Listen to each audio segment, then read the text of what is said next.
why is it your time to lead the city? Okay, that's fair. Well, one has been there for 16 years. 12 of those 16 years, he was in the majority. I mean, a super majority.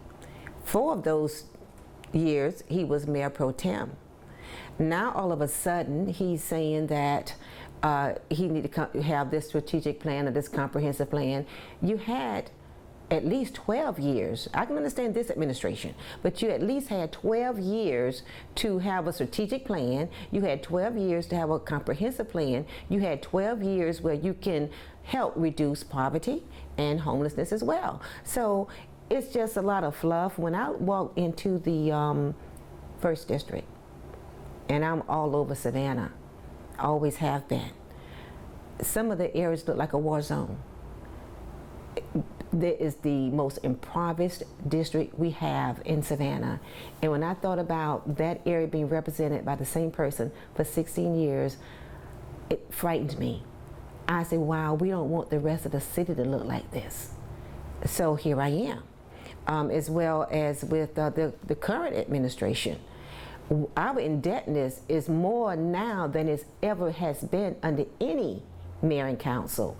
And what's going on? We're just giving the city away. So I'm offering myself as a solution, as one that would bring trust, transparency, and inclusion to the city. And that's a phrase that I've heard you use several times now at the debate. What does that really mean to you? What does trust mean to you? Trust means when you say something to people, you're telling them the truth. And it will materialize, it will come to fruition, and people will see, she said that, and it has happened. That's why I say the truth. They're not telling all the truth. People can plan if they know the truth. If they know that, okay, we're going to go into a recession, the city's not doing as well as we would like for you to think, and you could put anything on paper. Numbers look good on paper, but actually what is going on? That's why I keep saying too that we need to have a forensic audit, because once we have a deficit, then we find $10 million, and now we're back in a surplus. You know, what is really going on? Where are they counting this money from? Okay, now we have interest-bearing bonds. Are they including the interest that those bonds are generating to say this is part of the city's budget? We don't know. And I don't think the councilmen know. The mayor may not even know. And for the most part, I don't think they care. Because if they cared, they would be looking into exactly how you're breaking these dollars down, where the surplus is coming from. Why do we have this surplus now when we say we had a deficit yesterday? So it's a lot that's going on, is being said, and the people just don't trust them. It's just like the Splash. They have a list of things that they want to get done, and when the Splash passes, the things are not getting done. Now, this year, now that it's an election year, things are getting done. Every year should be an election year if things are going to start getting done that way. But then some of the projects are still waiting to be done after 2 former Splash. So why don't they have a priority list that say that we're going to prioritize this list? This is what we're going to do first. This is what we're going to do second. When East Splash passed, the school board itemized everything that was going to be done, and they said this school will be done this year, this school will be done 2 years from now. They had a list, a priority list. The city should do the same thing. Is it to give them the benefit of the doubt that the money obviously all doesn't come in at one time, so they're only able to do a certain amount in a year, but you're saying you don't think that they've had priorities with the amount of money they have? Exactly. It should still be money from Splash 6 going into Splash 7. And some of those projects, they have been on the list for a long time, and they haven't been done. Now, granted, all the money doesn't come in at the same time. And if we have a recession, naturally, we're not going to get the funding that we thought we would be receiving. That's when you plan and you prepare. We need to be ready for a worst case scenario, because we don't want to further tax the taxpayers. Talk to me about your legislative experience and why you think that would be valuable at the city level. Well, as you well know, all legislation, all politics is local. When I served in the legislature, each municipality gave us their wish list, so to speak, and told us how much money they wanted for their projects. It was on us, the legislators, the delegation, to go to Atlanta to talk and work with the other legislators to include the governor and the lieutenant governor, so that we can bring money back home, so that we can accomplish the things that we need here in Chatham County. So it's important to know who the players are, so to speak. It's important for us to have a good working relationship with them. Once we put something in the budget, we can't take for granted that it's going to stay there.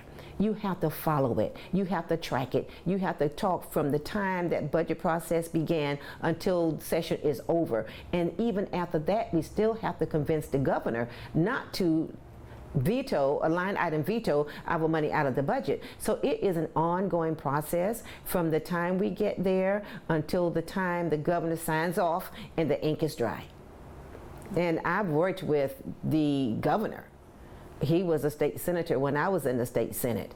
I've worked with, I would say, maybe 85% of those in the Senate now, and probably 65% of those in the House. So I know who they are, they know me, they know my reputation, and I know how to talk with them so that we can get what we need for Savannah. About the arena, you really don't, do you think that's a boondoggle, or is that a good phrase, or do you believe it's not going to happen the way they say it's going to happen? You know, for the people that live in that area, I hope, I trust that what they say will happen. However, I still believe they put the cart before the horse. I believe that they should have taken care of the flooding and the infrastructure prior to them saying, quote unquote, breaking ground. That arena is going to be placed in a fishbowl. It is a flood zone. And they want to widen Gwinnett. They're using eminent domain to force businesses out, to people that still live there. When they widen Gwinnett, when they widen Stiles, that water is going somewhere. It's no doubt, no question in my mind, that once they widen those areas, that the water is going to float down to Cloverdale, which is already being flooded. It's going to go to Carver Village, which is already being flooded. It's going down to the Brickyard, which is already being flooded. It's even going to Augusta Avenue, because that's how it happens when you start putting pavement down. It stands to reason. Then there's no parking. The cities had to go to Chatham Steel to talk with them about their parking lot, and they have a quote unquote deal that they will pay Chatham Steel $750,000 a year for parking. It was ill-conceived. The residents in the area feel that it's going to be economic development for them, and that they're going to be able to have business and jobs. I doubt it. And how long is it going to take? First, they have to take care of the canal district, which should have been taken care of before now. And then once they do that and take care of that, it's going to take maybe 5 years before they can even get to the completion of that project. Just like on Waters Avenue, when the city paid $285,000 for that little strip, and they found out that it wasn't feasible for them to do what they say they were going to do. Yes, that's one example. Another example is the fairgrounds. They paid $1 million more than it was worth. It was worth $2 million. They paid $3 million, and they still haven't a clue as to what they're going to do with it.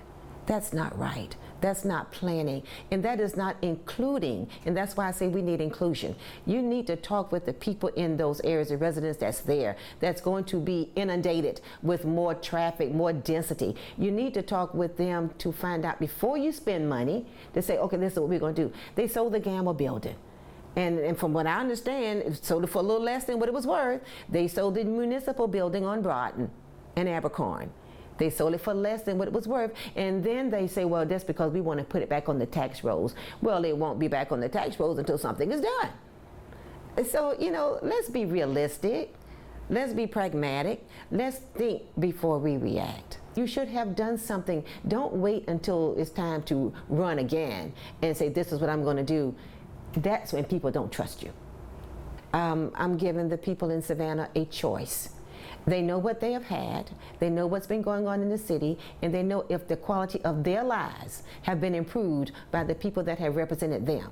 And if that answer is no, then here I am, a choice, so that they can say, well, let's give her a chance and see what she can do. She did a pretty good job when she was in the Georgia State Senate, so maybe she'll do a good job for Savannah. Okay, and one last question, are you gonna wear a hat when you're the mayor?